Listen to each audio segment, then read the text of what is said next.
So sa video ito, alamin natin paano ba ma-open si GCash kapag hindi mahanap yung icon.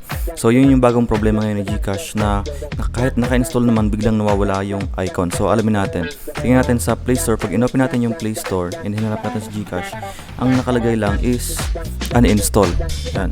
So tingnan natin uninstall. Pero pag tinignan natin sa mga icon, wala, hindi mo mahanap yung icon ng GCash. Dili lang gawan paraan yan. So ganito lang.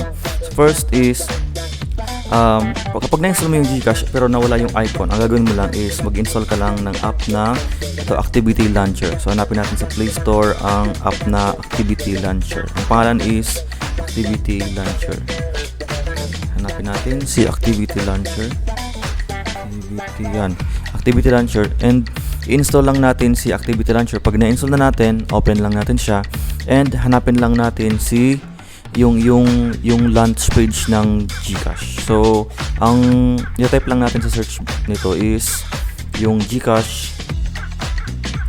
Wait, antay natin mag-loading.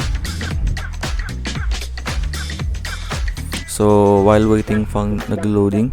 So, yun yung bagong problema ngayon ng GCash, and yung iba naman is nag-auto-close. So, sa ibang video gagawin natin ng paraan yung ibang issue ng GCash na hindi mag-open, na nag-auto-close siya.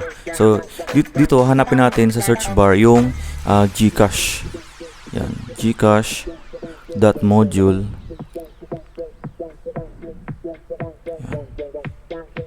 Oops. Main activity. Wait. Ang pangalan nun is gcash.module.splash-screen. Yan. Splash-screen. gcash.module.splash-screen. Yan. Splash-screen. Ito. Splash-screen activity. Yung pangatlo. So, i-click lang natin yung 3 dot na sa gilid and click natin yung create shortcut. So, pag click natin yung create shortcut, click natin. Yan. So, ang mangyayari, mag-create siya ng shortcut dito sa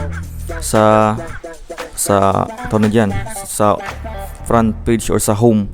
Ito. So, ito na yung shortcut na create nung app launcher. So, pag click natin ito, magla-launch yung GCash na. So, tingnan natin. I-open natin yung na-create na shortcut. So, mag-open na si GCash. Yan. Di ba? Nag-open. So, ganoon lang kadali gawa ng paraan yung issue ng icon na nawawala. So, yun lang. So, kung may tanong kayo, please PM me and pwede kong sagutin kung alam ko. And yung biglang nag-auto-close, gagawin natin ng video sa ibang part. Okay po? So, yun lang. Please subscribe.